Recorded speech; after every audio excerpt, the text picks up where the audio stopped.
What was your food experience like when you came to the UK?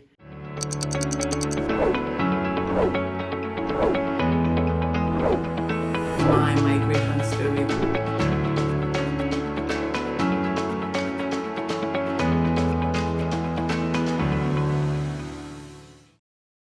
Hiya, my migration story.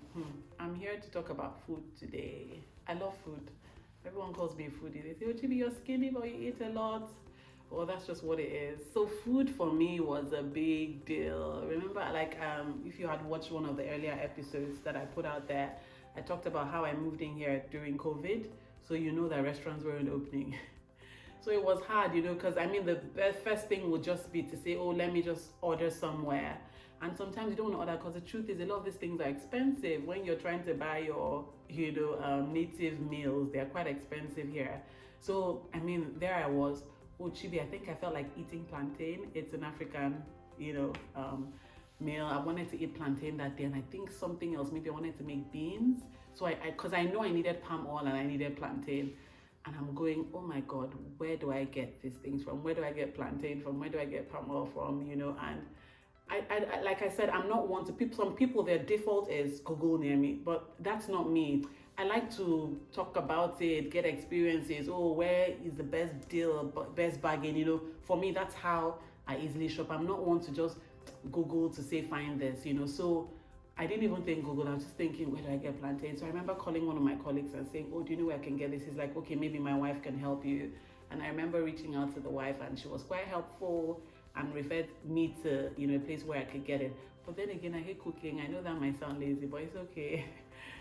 So I did that, but it was quite nice to also try and identify where I could order food, like Nigerian food in bulk. And man, I think it was after how many months I got to eat some of those things. My friend was also very good at making me her nice jollof rice, which I really like.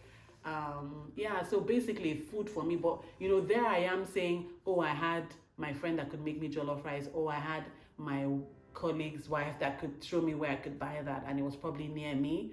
But I'm thinking about people that don't even have friends, or you're not able to even ask your colleague where you think you can buy plantain or some of your native meals, or you don't even have any ethnic minority in your office or in your space. So there's no one to even ask. So I was lucky that I had, a Nigerian in my office, and I could ask that question. And that's why we have the community on Reach. So it's really, you're able to come out there and ask, where can I do this? Where can I get that? I was with a couple of Indians we went out for, it was like a job interview type setting. So we went there and we were discussing, and I was just sitting there, I was playing on my phone, and I just heard them having this conversation. There were about 4 or 5 of them, I think they're all students. And this one's like, oh my God, what restaurants have you tried in London? I've been trying to get food, Indian food. And I think one of the girls said, oh, I've tried that restaurant, but it's not nice. It doesn't taste like, what it tastes like back home. It's not the same thing. The spice tasted differently. The this is, and I'm like, this should be happening on Reach. I'm like, guys, you guys need to join my community. These are the sort of conversations. So you could talk about the restaurants, Indian restaurants that you think have nicer Indian food for others to learn from. So they don't just go random, trying and sampling all of that. So really, it could really be fun. And we have a group dedicated to food. That was the first group that we had created because I love food. So yeah, join the community. Let's have these conversations. What was your food experience like when you came to the UK? Thank you.